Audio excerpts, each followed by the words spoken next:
ค่ะช่วงนี้มาติดตามข่าวสารกันต่อนะคะจะพาคุณผู้ชมไปเบิงเรื่องของการแก้ไขปัญหาเรื่องของฝุ่น PM 2.5 กันแน่ค่ะโดยทางผู้ว่าราชการจังหวัดยโสธรนะคะเพิ่นก็มีการประชุมและก็รับมอบนโยบายจากทางกระทรวงมหาดไทยเร่งปฏิบัติการสกัดฝุ่น PM 2.5 ก่อนที่จะเกิดความวิกฤตมาถึงพี่น้องประชาชนค่ะ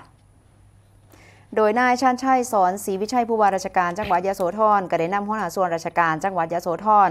ร่วมประชุมผ่านระบบวิดีโอคอนเฟอเรนซ์นะคะร่วมกับทางกองอำนวยการป้องกันและบรรเทาสาธารณภัยกลางและก็ผู้ว่าราชการจังหวัดทั่วประเทศโดยมีนายศักดาวิเชียรศิลป์รัฐมนตรีซอยว่าการกระทรวงมหาดไทยเป็นประธานในการประชุมเพื่อวางแผนสกัดวิกฤตฝุ่นละอองขนาดเล็กหรือว่า PM 2.5 ที่เริ่มส่งสัญญาณรุนแรงขึ้นในพื้นที่กรุงเทพมหานครและก็ปริมณฑล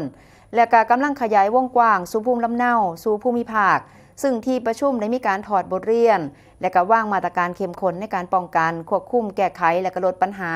ผลกระทบที่จะเกิดขึ้นกับประชาชนในทุกพื้นที่ภายหลังเสร็จสิ้นการประชุมกับส่วนกลางผู้ว่าราชการจังหวัดยโสธรได้หารือต่อกับทุกภาคส่วนที่เกี่ยวข้องโดยเน้นย้ำนโยบายสู่การปฏิบัติในพื้นที่พร้อมกับสั่งการให้หน่วยงานที่เกี่ยวข้องเร่งดำเนินการในส่วนที่เกี่ยวข้องอย่างเช่นการแจ้งเตือนสถานการณ์ฝุ่นในช่องทางต่างๆเร่งรณรงค์ประชาสัมพันธ์มาตรการในการควบคุมและก็ลดการเผาในพื้นที่เกษตรและก็พื้นที่ป่า